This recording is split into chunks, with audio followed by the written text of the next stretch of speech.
ನಾವು 1 kg ಹಳ್ಳಿ ಬೆಣ್ಣೆ ತೊಗೊಂಡಿದ್ದೆ, 800 ರೂಪಾಯಿ kg. ನಮ್ಮ ತಂಗಿ ಬಂದಿದ್ದಾಳೆ, ಅವಳ ಹತ್ರ ತುಪ್ಪ ಮಾಡಿಸೋಣ ಅಂತಂದು ತಯಾರಾಗ್ತಾ ಇದ್ದೀನಿ.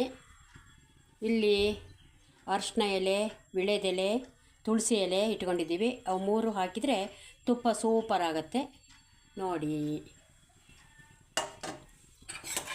ಅದು ಸ್ವಲ್ಪ ಬೆಣ್ಣೆ ಕರಗಲಿ ಅಂತ ಬಿಟ್ಕೊಂಡಿದ್ದೀವಿ. ಬೆಣ್ಣೆ ಕರಗಿದ ಮೇಲೆ ಸ್ವಲ್ಪ ಉಪ್ಪು, 1-2 ಕಾಳು ಉಪ್ಪು, ಅರಿಶಿನ ಎಲೆ, ಆಮೇಲೆ ವಿಳೆದೆಲೆ, ತುಳಸಿ ಎಲೆ, ಅದ್ರಾಗ ಯಾವುದಾದ್ರೂ ಒಂದಿದ್ರೂ ಪರವಾಗಿಲ್ಲ, ಹಾಕ್ಬೋದು. ಸ್ವಲ್ಪ ಕರಗಲಿ ಅಂತ ಕಾಯ್ತಾಯಿದ್ದೀನಿ. ಕರಗ್ತಾ ಇದೆ ಈಗ. ಕರಗಲಿ. ಹಳ್ಳಿ ಬೆಣ್ಣೆ ಚೆನ್ನಾಗಿರುತ್ತೆ ಅಂಥೇಳಿ ಹಳ್ಳಿ ಬೆಣ್ಣೆ ತರಿಸ್ಕೊಂಡಿದ್ದೀನಿ ಇವತ್ತು. ತಂಗಿ ಊರಿಂದ ಬಂದಿದ್ಲು, ಅವಳ ಹತ್ರನೇ ತುಪ್ಪ ಮಾಡಿಸೋಣ ಅಂತ ಹೇಳಿ ತುಪ್ಪ ಮಾಡ್ಸೋಕ್ಕೆ ತಯಾರಾಗ್ತಾ ಇದ್ದೆ. ಹಳ್ಳಿ ಬೆಣ್ಣೆ ಚೆನ್ನಾಗಿರುತ್ತೆ ಅಂದರು, ಅದಕ್ಕೆ ತೊಗೊಂಡೆ. ಒಂದು ಸರಿ ಟ್ರೈ ಮಾಡ್ತೀನಿ, ಹೆಂಗಾಗತ್ತೆ ನೋಡೋಣ.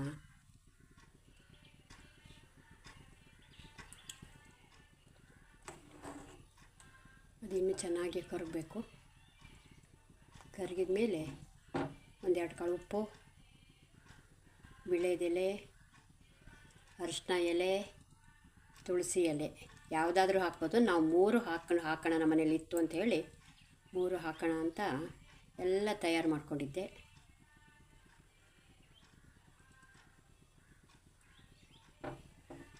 ಫುಲ್ ಕರಗಲಿ ಅಂತ ಈಗ ಎಲೆ ಹಾಕಕ್ಕೆ ಕಾಯ್ತಾಯಿದ್ದೀನಿ.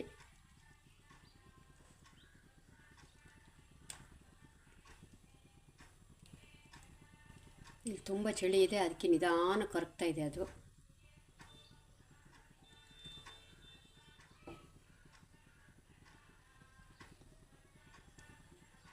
ಬೇರೆಯವರು ತುಪ್ಪ ಮಾಡ್ಕೊಡೋಕ್ಕಿಂತ ನಾವೇ ಮಾಡ್ಕೊಂಡ್ರೆ ಚೆನ್ನಾಗಿರುತ್ತೆ ಅಂತ ಹೇಳಿ ಬೆಣ್ಣೆ ತೊಗೊಂಡಿದ್ದೆ. ಆಮೇಲೆ ಈ ಸರಿ ತುಪ್ಪ ಹೆಂಗಿದೆ ನೋಡಿ, ಚೆನ್ನಾಗಾದರೆ ಮಾತ್ರ ಮತ್ತೊಂದು ಸರಿ ತೊಗೊತೀನಿ. ನಾನು ಬೆಣ್ಣೆ ತೊಗೊಂಡೆ ತುಪ್ಪ ಮಾಡ್ತೀನಿ. ಈಗ 1-2 ಕಾಳು ಉಪ್ಪು ಹಾಕ್ತೀನಿ, 1-2 ಕಾಳು ಉಪ್ಪು ಹಾಕ್ತೀನಿ ನೋಡೋಣ ಅಂತ.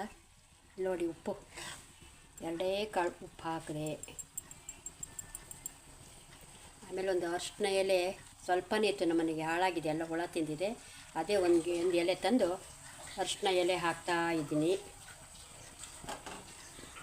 ಆಮೇಲೆ ಒಂದು ವಿಳೆದೆಲೆ ಇಡೀದೆ ಹಾಕ್ತಾಯಿದ್ದೀನಿ.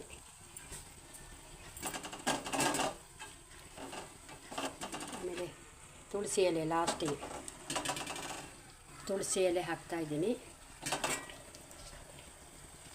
ಅರಿಶಿನ ಒಂಚೂರು ಹಾಕಬೇಕು. ಅರಿಶಿನ ಒಂದು ಚಿಟಿಕೆ ಹಾಕ್ತೀನಿ, ಅರಿಶಿನ ಪುಡಿ ಅಷ್ಟೇ. ಒಂದೇ ಚಿಟಿಕೆ ಅರಿಶಿನ ಪುಡಿ, ಒಂದೇ ಚಿಟಿಕೆ ಅರಿಶಿನ ಪುಡಿ. ನಮ್ಮ ಮನೆಯಲ್ಲೇ ಮಾಡಿದ ತುಪ್ಪ ಚೆನ್ನಾಗಿರುತ್ತೆ, ಬೇರೆಯವ್ರು ಕಾಸೋಕ್ಕಿಂತ ನಮ್ಮ ಮನೇಲಿ ನಾವೇ ಕಾಸ್ಕೊಂಡ್ರೆ ಚೆನ್ನಾಗಿರುತ್ತೆ. ಅದಕ್ಕೆ ಮಾಡ್ತಾಯಿದ್ದೀನಿ. ಫುಲ್ ತುಪ್ಪ ಆದಮೇಲೆ ಮತ್ತೆ ತೋರಿಸ್ತೀನಿ. 1 kg ಬೆಣ್ಣೆಯಲ್ಲಿ ಇಷ್ಟು ತುಪ್ಪ ಆಗಿದೆ. ಅದನ್ನು ಸ್ವಲ್ಪ ಬಿಸಿಲಲ್ಲಿಡಬೇಕಂತೆ. ಬಿಸಿಲಲ್ಲಿಟ್ಟು ಅದ್ರ ಮೇಲಿಂದು ತಿಳಿ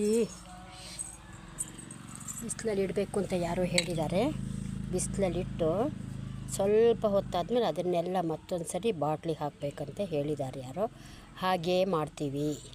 ತುಪ್ಪ ಚೆನ್ನಾಗಿದೆ, ಸ್ಮೆಲ್ಲೆಲ್ಲ ಚೆನ್ನಾಗಿದೆ. ನೀವು ಬೇಕಾದ್ರೆ ಬೆಣ್ಣೆ ತಗೊಂಡು ಮಾಡಿ ನೋಡಿ. Thank you.